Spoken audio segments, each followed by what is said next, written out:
السلام عليكم ورحمة الله وبركاته. أهلا وسهلا ومرحبا بكم, and welcome to TechByte on Salam Media. My name is Faizel Patel. Just gone 6 minutes past 7 o'clock on this last Sunday before the blessed month of Ramadan.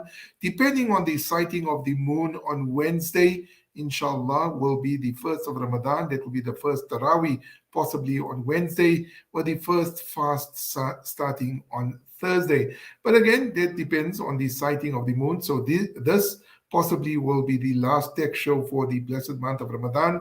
But inshallah, I will keep you informed. Coming up in the show, we're going to be speaking about load shedding. Remember, I spoke about my inverter and the batteries that I have and how that was my solution to load shedding. Well, it's been almost 2 years, and I'm going to call it an update for you on where I have come. Remember that we are in the midst of load shedding, whether it's stage 2 or stage 3 or even stage 1, and even load shedding suspended, I think, this weekend for about 2 times. But no doubt it's going to be a very challenging Ramadan for you and for me and for the entire Ummah here in South Africa, because we need to work around those schedules, whether it's Seri or whether it's Iftar, getting prepared, that kind of stuff. So obviously, it's unfortunate though that we're going to have to sort of work around. I'm not talking of the spiritual aspect, but I'm speaking about the timing aspect of our Ramadan around the load shedding schedule. Now, the reason I'm saying that is because if iftar sets in around 20 to, I think it's 20 to 7, okay? So 25 to 7, depending, give or take a minute here, you're going to start, or housewives will start preparing at just past 6 o'clock. Okay, so that takes time, whether it's making samosas and cooking and all lot of other stuff. So it does take time, so you're going to have to prepare around those schedules. And then come also Seri time. Obviously, we know that the time for Fajr kicks in at just past about 4:30, quarter to 5, a little bit earlier, give or take. And also, we need to time that very, very carefully, because obviously you need to make coffee and some people have meals, maybe you want to have something to drink. And if there's load shedding at that time, then obviously it's going to have difficulty on us as well. No doubt a lot of you will be also doing your shopping for Ramadan. So the shops are busy and the ladies are actually probably filling their samosas and pies and all those delicious things. I'm actually a Halim man. So I love Halim. It's a very sort of filling food. And I normally get my Halim from Sabri Chishti Society. In my opinion, I think they make the best Halim. So hope to see you there. If you are in Lens, you're going to collect your Halim from there. I've tasted some others, and while they are equally as good, I just feel Sabri Chishti is better. So I'm looking forward to that during the month of Ramadan. And they usually give me a little bit more because I love Halim. My entire family, including my kids and my wife as well. So we can drink it the whole month. But it does give you a lot of gas, so let's not go into the health aspects of it anyway. So that's happening this week, but no doubt, as I mentioned, load shedding is going to be a serious problem. Now, about a year and a half ago, I installed an inverter system at my home, which helps me keep the lights on, right? Now, this inverter system cost me around 8,000 Rand. The whole system cost me 8,000 Rand. And I had lead batteries at that time. And the lead batteries has now depleted completely. They were giving me only about 10 minutes. So basically they were flat no matter how much you charge them. Now, after about a year and a half, almost 2 years, I replaced those lead batteries because they needed to be replaced, and it was still cheaper than buying a higher capacity battery, that's gel batteries or lithium ion, because like many of the people, I may not able to afford the higher capacity battery, but it has given me good service, and I've got those lead batteries now, and they're actually working fine. So I enjoy the inverter system because it's not like a generator, no noise, no pollution, nothing. And unlike solar, it's not that expensive. Solar can start off anywhere from 80,000 Rand, go up to 240, 300,000 Rand. Now the inverter system works for me. This is the way it works for me. But you might have a different capacity, different requirements, and you maybe want to get higher capacity batteries. It's up to you. But just to give you an idea, the inverter that I got keeps my whole lights on. It keeps my office plugs on where I am currently doing this live stream form. And it also keeps my lounge lights and TV on, so in case the kids want to watch TV, and then also my fiber as well. Additionally, what I did, I got UPSs, these little boxes that cost about 400 Rand, and I put one for my ONT box and also for the modem. So even if the lights do go out and the inverter is dead, I still do have internet connectivity. So I'm going to ask my engineer, Brother Sadiq, for this evening to actually play you that update where I changed the batteries of my inverter system. And if you've got any questions with regards to this, I think this is a brilliant solution. You've still got a few days before Ramadan starts, and if you haven't got a solution for load shedding, especially with Ramadan, then this may be the solution for you. If you want to know about this and if you want to install it before Ramadan starts, then you can go to my YouTube channel at Faizel Patel 143.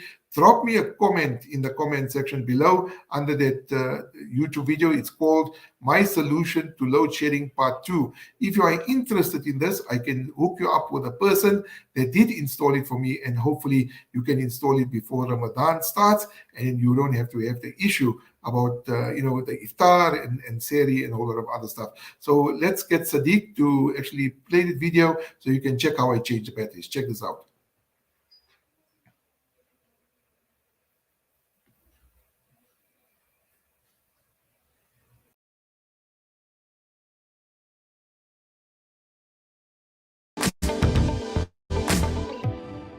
Hello everyone, this is Faizel with another video. Hope you're all well and staying safe. To load shedding, I have an inverter system and I have a lot of views on this particular video. So thank you to all those that have watched the video and subscribed to the channel and shared your thoughts and comments as well. So this is just a follow-up to that particular video. I will include the link of the first video in the comment section below, so please be sure to check it out. Now let's speak about load shedding before I share the update. Psychologists have warned, right? I mean, in South Africa, that load shedding is having an emotional impact on many of us, right? The constant power cuts are bound to cause anxiety and depression for many people and can also be.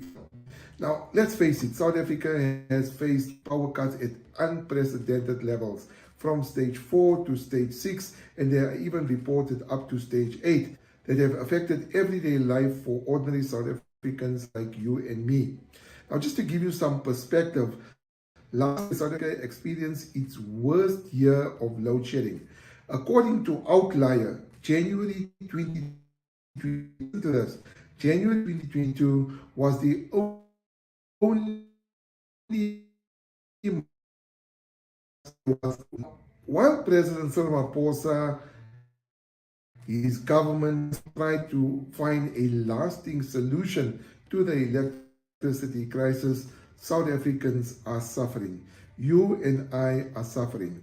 Rotting food in the refrigerators, traffic congestion, and simply not being able to have a simple cup of coffee are some of the challenges faced by South Africans on a daily basis as Eskom continues to cut electricity across the country. Right now, I did provide a solution to load shedding. That's my solution to load shedding and what works for me, and that was an inverter. No doubt you would have had your own solution, which is rechargeable lights, rechargeable globes, or even candles perhaps, but it doesn't solve the problem of load shedding. You can't keep your food cold, you can't watch TV, you don't have lights, you may not even have internet connectivity, which is a serious problem.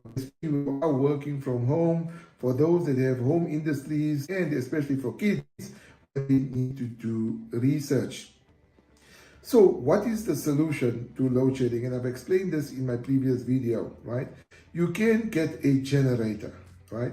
But for me, generators are loud, they're noisy, they create pollution, and there's humming sound all the time. I mean, that's just something that I can't take. And then it uses diesel. Diesel is expensive. One of the things Eskom is grappling with is the shortage of diesel or the money to keep the light-ons to run their open gas cycle turbines, which under the rater said will lower load shedding up to stage 2. So diesel is expensive. The price of petrol and diesel went up, and obviously it's going to burn a hole in your pocket, right?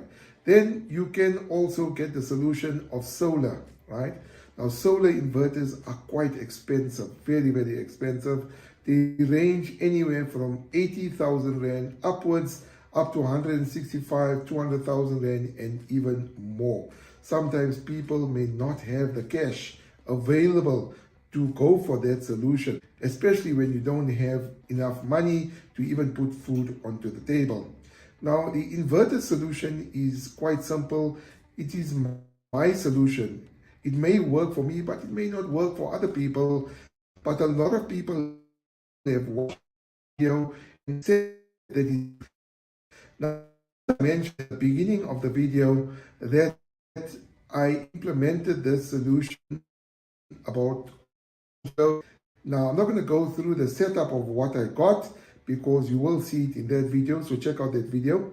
But at that time, I did get basically lead batteries. Now, lead batteries have a lifespan for about 2 years, give or take. Depends on how many times it's charged and discharged, the recycle charges. Now, after almost 2 years, I had to replace those batteries, right?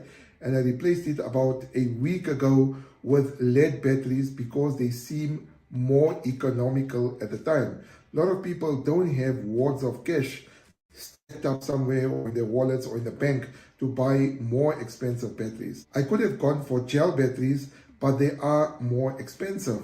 So I thought that the lead batteries lasted me almost 2 years, shy 1 or 2 months, right?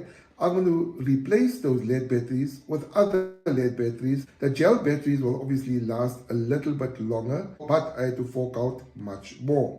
So I recorded the changing of the batteries by the technician, electrician. So check it out.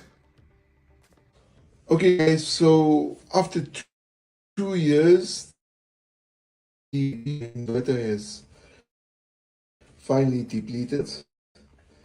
So I put his batteries in about 2 years ago, and it's time to finally change them. Now, the new batteries cost me around 6,000 Rand, and I think that's quite economical considering that it lasted for 2 years. So we're gonna change the batteries, and then hopefully this will last me another 2 years. And it will give you enough time, obviously, to budget when the 2 years are coming up and expires. Now, if you haven't seen my first video, I will put a link in the comment section below so you can check it out. It's called My Solution to Load Shedding. And a lot of you have seen the video, a lot of you have commented, and this is just a sort of complimentary video just to show you that what happens when the batteries are depleted. So we're going to change this, and it's not much difference, but just to show how the batteries are changed. So let's check it out.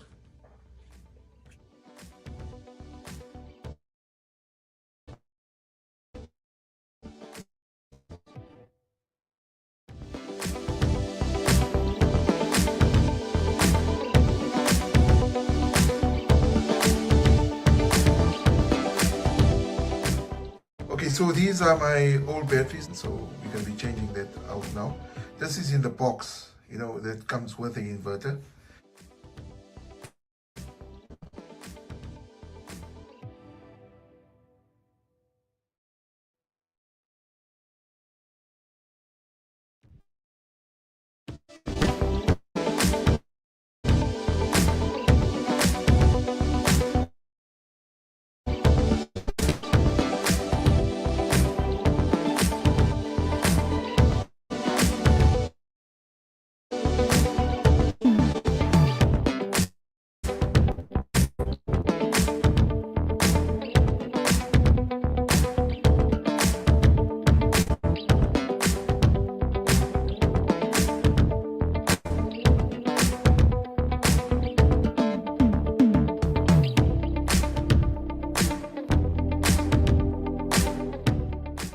Okay, so the batteries are installed, and we're just putting on the inverter. All right, and we're gonna test it out now. Okay, so that's my cabinet, and that's the inverter. Just gonna plug in the inverter.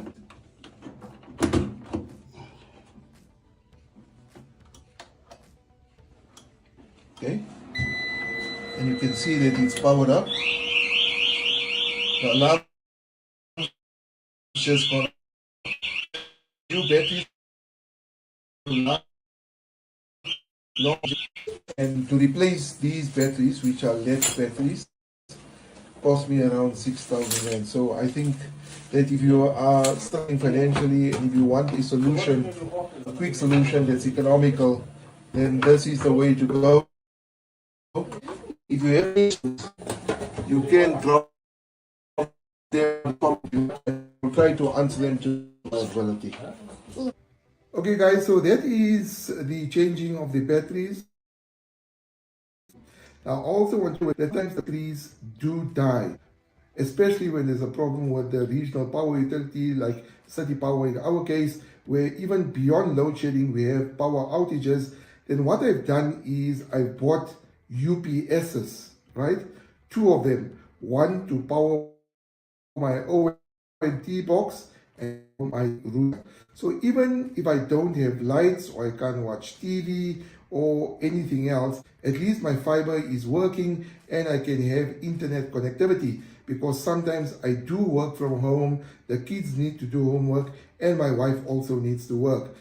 Anyway, hope you enjoyed the video. Don't forget to hit the like button and also subscribe to the channel. And remember, you can interact with me on the various other platforms, which is Twitter at Faizel Patel 143, on Instagram at Faizel Patel 143, and then also on Facebook.com/Faizel Patel. So until next, please do take care of yourself and each other, and remember to stay safe. See you around.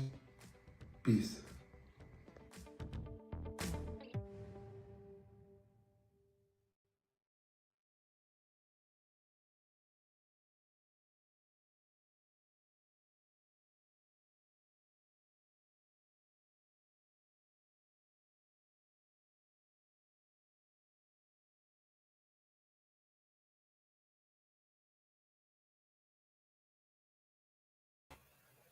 Okay, so that is the second part of my solution to load shedding. Now, we do apologize for the streaming of the video. If you didn't catch any part of that particular video, you can go to my YouTube channel at Faizel Patel 143 and you can watch the entire video there. And as I mentioned, I mean, with Ramadan just a few days away, depending on the sighting of the moon, if you want to install a system similar to that or something like that, I can point you in the right direction. Just leave your name and details in the comment section below and of that video, and I can put you in touch with the person that actually installed it for me, and inshallah you can have a Ramadan without the sacrifice of load shedding.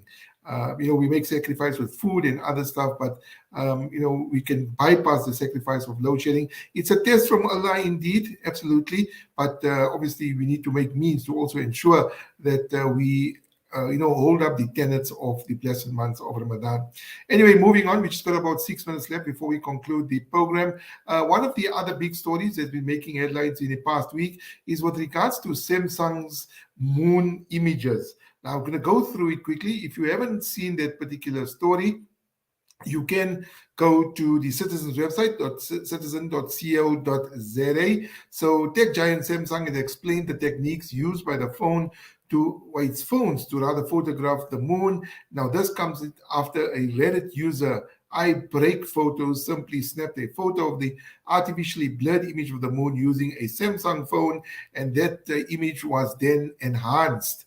Now, if you haven't seen that photo, I'll ask my engineer to put it up on the screen, and you can actually see how the photo actually got advanced. I mean, it is how artificial intelligence makes this photo from a blurry moon photo to a really good photo. So Samsung went on to send me a statement with regards to that, and they said basically that whenever a user takes a photo of the moon, the AI-based scene optimization technology recognizes the moon as the main object and takes multiple shots for multiple frames composition, after which AI enhances the details of the image quality and a whole lot of other stuff as well. So that's on that particular one. And then when I asked them if the Galaxy S23 Ultra mobile phone camera recognizes an image of the moon as the real moon, the company said it's making enhancements. So yeah, it's just when you take a photo, you want it to be as original as possible.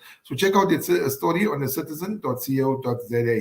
And finally, tech giant Google has unveiled a new set of AI-powered features in Google Workspace, including apps, Google Docs, Gmail, Sheets, and Slides, and many others. If you use all those products, then you will see the enhanced difference. Google said the features have been designed to make writing, communication, and collaboration even easier for its users. And there's a video attached to the Citizen article, so you can check it out there. Availability, well, basically, they'll launch these new experiences this month. That's in March, via their entrusted program, starting with English in the United States. From there, they'll be iterate and refine the experiences before making them available more broadly to consumers, small businesses, enterprises, and educational institutions in more countries and languages. So that's coming to Google. If you are a Google fan, you can actually look out for that. And then before we conclude, I just want to touch on another story quickly. This is something that is truly, truly amazing. And I want to share this with you before we conclude. So the Mobile World Congress, it just took place now. 2023 was held earlier this month and showcased the best technological innovations at the time. And at the event, Huawei wearables, there's the Huawei watches, buds, and the Huawei Watch GT Cyber attracted the attention of global media, and it won 16 awards. Yes. The Huawei watch won 16 awards. I have one on here. Check this out. And this is the red radar face. So just to give you an idea quickly, the red radar face is made by a company called Bell and Ross. If you buy the original watch like this, it costs you around 72,000 Rand. And I managed to get a face for my Huawei watch. So the Huawei watches won 16 awards at the Mobile World Congress. If you want to read that story, you can go to my website at faizelpatel.com, also known as Wired to Tech. Anyway, dear listeners, viewers, that brings us to the end of the tech show for this week. Inshallah, we'll be in your company again soon. I'm not sure what the plans are at the moment, but depending on the sighting of the moon, Ramadan is either expected to start on Wednesday or possibly Thursday, depending on the sighting of the moon. Hopefully, we do not have any moon wars and disputes and animosity amongst each other, and that we can all unite and decide sort of as a united ummah on when Ramadan will start. It is a blessed month. Please do reap all the benefits of this beautiful month. Moisten your tongue with the kalam of Allah. I've been doing it already for 2-3 months, and the Quran has become so easy. I'm not Hafiz, and the Quran has become so easy, my tongue. So just go to bed. When you go to bed at night, read 2 pages. That's all you need to do. Read 2 pages and moisten your tongue with the kalam of Allah. And on behalf of myself and my family and the entire Salam Media team, I want to take this opportunity to wish you and all your families and your friends, your colleagues, and everybody else in your whole family a blessed and beautiful, beautiful Ramadan.